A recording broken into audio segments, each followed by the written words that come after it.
सास का कायाकल्प। राधा को अपनी सास से बहुत प्यार था। मम्मी जी, आपकी साड़ी कितनी प्यारी लग रही है। काश मैं भी आपके जैसी साड़ी पहन पाती। अरे बेटा, हमारे जमाने में तो साड़ी ही चलती थी। तू क्या करेगी साड़ी पहनकर? दिन भर भागा दौड़ी करती है। साड़ी कंफर्टेबल नहीं फील कराएगी। तू तो ऐसे ही जचती है बेटा। राधा सास को लेकर घूमने जाती, सैर करती और उनसे खूब बातें किया करती थी। एक दिन, अरे राधा और माँ सुनो, अब हम लोगों को बम्बई चलना पड़ेगा। मेरी नई नौकरी वहीं लगी है। अरे वाह माँ, कितना मजा आएगा ना। अरे नहीं नहीं, मैं नहीं जाऊंगी। बड़ा शहर, बड़े लोग, मेरा दिल नहीं लगेगा। अरे माँ, मैं हूं ना आपके साथ। और सारा परिवार बड़े शहर में शिफ्ट हो जाता है। एक दिन, राधा, तू भी अब नौकरी में जाने लगी है। मैं तो बोर हो जाती हूँ। सोच रही हूँ आसपास की औरतों से दोस्ती कर लूँ। हाँ हाँ माँ, और क्या। यहाँ की औरतें तो किटी पार्टी और बहुत सी फन लविंग एक्टिविटी करती हैं। तो बेटा, दो चार फन लविंग से मुझे भी मिलवा देना।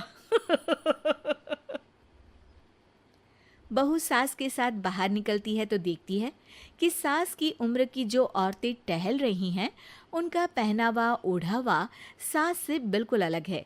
लेकिन फिर भी राधा एक औरत को रोकती है। Hello aunty, how are you? Oh great darling. Aunty, हम लोग यहाँ नए शिफ्ट हुए हैं। ये मेरी मम्मी है। क्या ये कल से आप लोगों को ज्वाइन कर सकती हैं? वो औरत सास की तरफ बड़ी ही अजीब नज़रों से देखती है, फिर कहती है, अब ठीक है, कल से भेज देना। सास समझ जाती है कि उस औरत को वो ठीक नहीं लगी, लेकिन फिर भी वो कुछ नहीं बोलती। अगले दिन, अरे माँ, अच्छी सी साड़ी पहनकर तैयार होकर जाइए। आपको आपकी दोस्तों के पास जाना है ना। और नहीं नहीं, मैं सोच रही हूँ घर पर बैठकर टीवी देखूं। वैसे भी रामायण का नया एपिसोड आएगा।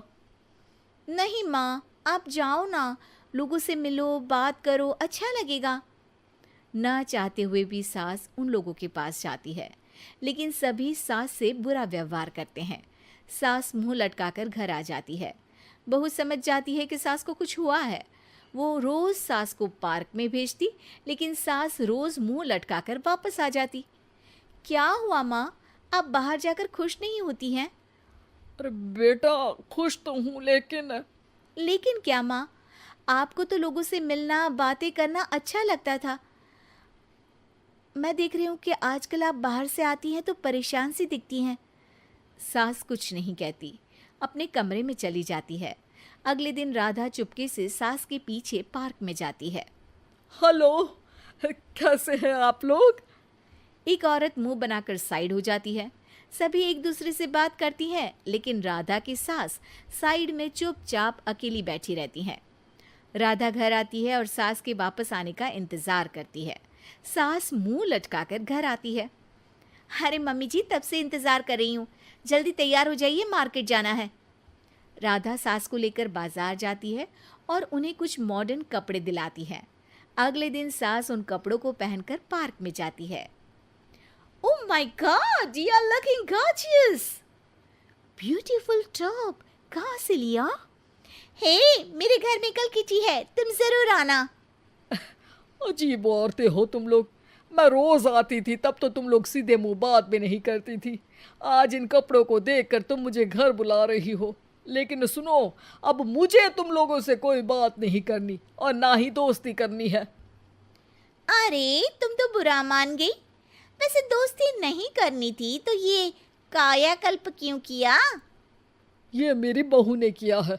मैं यहाँ सिर्फ ये देखने के लिए आई थी कि तुमको मुझसे समस्या है या मेरे कपड़ों से। कपड़े तो बदले जा सकते हैं।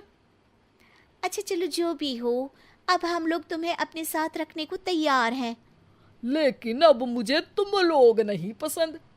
ये बोलकर राधा की सास वहां से चली जाती है। वाह माँ जी, आज तो आपका चेहरा खिला खिला सा लग रहा है।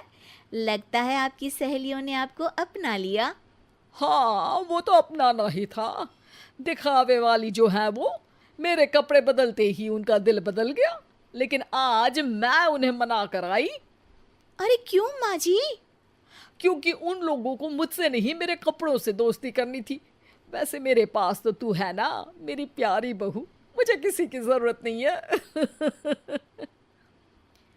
अरे नहीं नहीं माँ जी, आप ऐसा क्यों सोच रही हैं?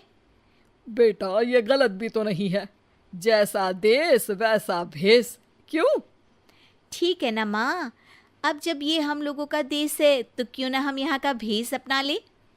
हाँ हाँ जरूर, मैं तो तैयार हूँ।